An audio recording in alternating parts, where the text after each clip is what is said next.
Ketika mitra bisnis saya mengatakan bahwa bagaimana kalau kita buat metaverse ibu kota penajam untuk kita presentasikan ke pemimpin tertinggi negeri ini, saya berkerut kening. Dia bercerita melalui HP di awal tahun baru ini dengan sangat semangat. Dimana kalau metaverse-nya jadi, maka rakyat akan lebih mendukung Penajam sebagai ibu kota yang sekarang banyak yang mencerca karena wilayah tersebut banjir, serta akan menjadi hambalang kedua karena memindahkan 5 juta orang tidak sederhana ke suatu daerah baru, serta membangunnya mahal dan lama, keburu garing itu bangunan. Metaverse diharapkan bisa menjadi media pemahaman, semacam melihat dan hidup di dunia Sims, gamenya anak-anak itu. Dengan rakyat bisa jadi para avatar yang tinggal di sana. Terlihat sempurna idenya, namun mitra saya ini rasanya belum paham filosofi dari metaverse. Mungkin karena dia terlalu semangat mengingat sejak beberapa bulan yang lalu Mardigu Nation diluncurkan program di metaverse yang sedang dibuat yang akan memakan kira-kira waktu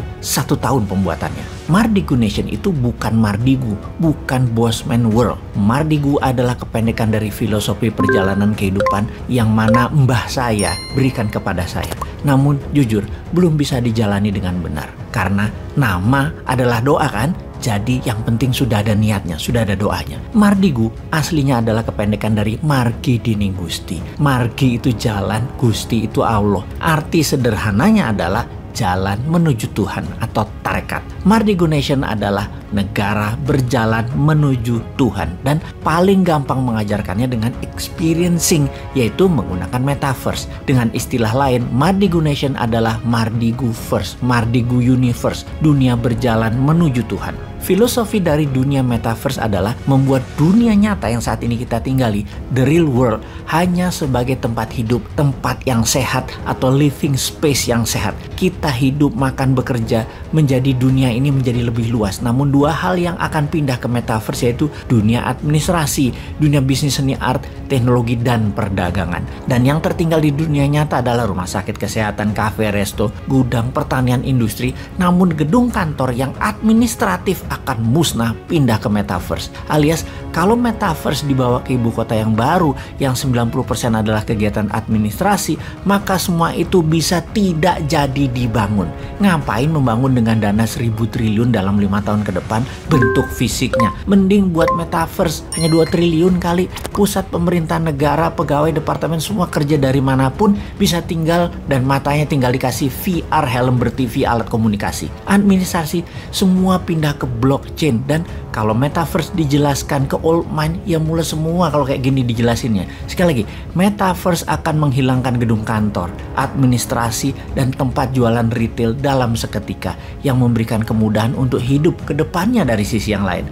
Jadi mulai paham ketika kita mengatakan Penajam tak perlu dibangun sebagai pusat pemerintahan secara masif fisiknya, buat saja secara digital. Ini akan menohok old mind. Namun kalau old mind berani berubah menjadikan metaverse versinya, maka Indonesia akan menjadi negara pertama di dunia yang pusat pemerintahannya 100% digital. Itu sangar namanya. Oke deh sahabat, banyak yang masih wagu atau gamang dengan metaverse yang mungkin 10 tahun lagi baru bisa jadi secara nyata dan real. Jadi ingat-ingat seperti beli Bitcoin di tahun 2010.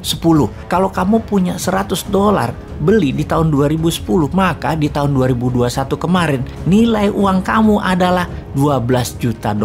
Benar, naik 120.000 kali. Metaverse saat ini itu masih early adapter. Mau ambil peluang di metaverse atau masih mau bikin fisiknya itu di Penajam, ya monggo. Semua ini nanti Anda kok yang dicatat dalam sejarah ke depannya, bukan kami. Kami mah punya usulnya revolusioner. Jadi balik ke metaverse yang Mardigu Nation yang akan pakai emas alat tukarnya. Emasnya dinaran tentunya. Dan akan kita mulai dari Bali First dalam Mardigu Nation Universe untuk menjadi pemahaman sahabat supaya Indonesia nanti punya universe di metaverse. Diawali dengan Penajam First, maka ini adalah penjelasan singkat apa itu metaverse agar Anda semua nggak pusing-pusing lagi dengan apa sih itu metaverse. Ini penjelasan sederhana ala Bosman. Di cara lama, bisnis dan kehidupan itu ada 1. Pasar atau tempat komunitas jual beli. 2. Pelaku pasar yaitu penjual dan pembeli. 3. Transaksi atau penjualan dan pembelian.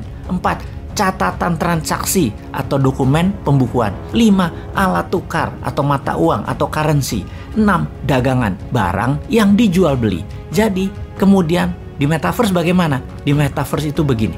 Metaverse itu adalah pasar, living space-nya. Avatar itu mewakili pelaku pasar. Transaksi ya transaksi. Kemudian blockchain itu dokumentasi atau pembukuan. 5. Cryptocurrency itu adalah mata uangnya di metaverse. Dan terakhir, NFT itu barang dagangan. NFT itu bisa mandiri sebagai produk digital atau bisa juga sebagai avatar mewakili produk non-digital. Sementara avatar itu adalah Anda yang dilengkapi dengan kecanggihan AI. Jadi bayangkan kalau manusia Indonesia di Penajam First adalah para avatar yang pada akhirnya bisa membuat dirinya di dunia nyata menjadi manusia unggulan beneran. Karena dalam pikiran bawah sadar manusia, mereka tidak mengenal apa itu reality, apa itu imajinasi, yang kemudian oleh Walt Disney dikatakan, "My imagination create my reality." Selamat datang masa depan.